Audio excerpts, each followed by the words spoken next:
എല്ലാ കുറിയും, അതായത് ഒരുപാട് ശിഷ്യന്മാരെയും എന്ന് വെച്ചാൽ ചില ഗുരുക്കന്മാരുണ്ടല്ലോ, അവർ ഒരുപാട് സ്കൂളുകളിൽ ടീമിനെ പരിശീലിപ്പിക്കുന്നുണ്ടാകും. അവരുടെ ശിഷ്യഗണങ്ങൾ ഇങ്ങനെ പരന്നു കിടക്കുന്നുണ്ടാകും. എന്നാലും 100-ലധികം ശിഷ്യന്മാരെയൊക്കെ കൊണ്ടാണ് വരിക. 100-കണക്കിലധികം ശിഷ്യന്മാരെയും കൊണ്ട് തൃശ്ശൂരിലേക്ക് വണ്ടി കയറിയ ഒരു പരിശീലകനുണ്ട്, ഇൻഷാദ്. അദ്ദേഹം ദഫ്മുട്ടും മറബനമുട്ടും ഒക്കെയാണ് പരിശീലിപ്പിക്കുന്നത്. അപ്പോൾ പല സ്കൂളുകളെ പല ടീമുകളെ അദ്ദേഹം പരിശീലിപ്പിക്കുന്നത് കൊണ്ട് 100-ലധികം ശിഷ്യന്മാർ, ഏതാണ്ട് ഒരു 10-ലധികം ടീമുമായിട്ടാണ് വിൻഷാദ് ഇത്തവണ തൃശ്ശൂരിലേക്ക് വണ്ടി കയറിയിട്ടുള്ളത്. ഇനി വിൻഷാദിന്റെ വിശേഷങ്ങളാണ് അടുത്തതായി.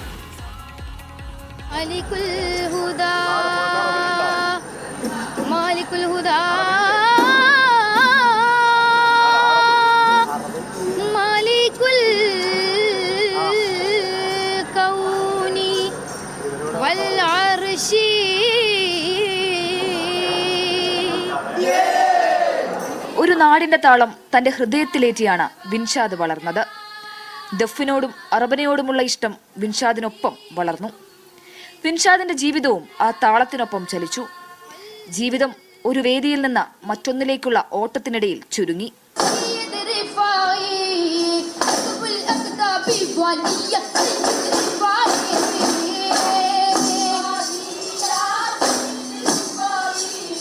പ്രാദേശികമായിട്ട് ദഫ് എന്നൊരു കയ്പമംഗലം ഞാൻ സ്വദേശിയാണ്. അവിടെ ദഫ് എന്ന് പറഞ്ഞൊരു ചെറിയൊരു ഗ്രാമം തന്നെയാണ്.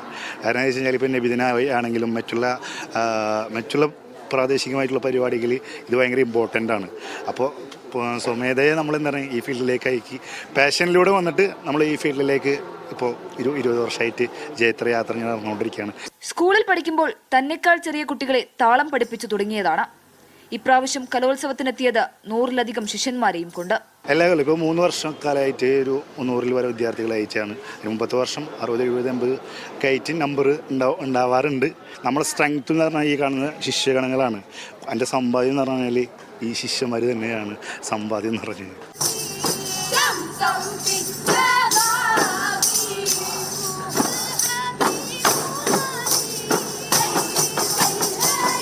തൃശൂർ കയ്പമംഗലം സ്വദേശിയാണ് വിൻഷാദ്. ഇപ്രാവശ്യത്തെ ഫോക്ലോർ അക്കാദമി അവാർഡും വിൻഷാദിനെ തേടിയെത്തിയിട്ടുണ്ട്.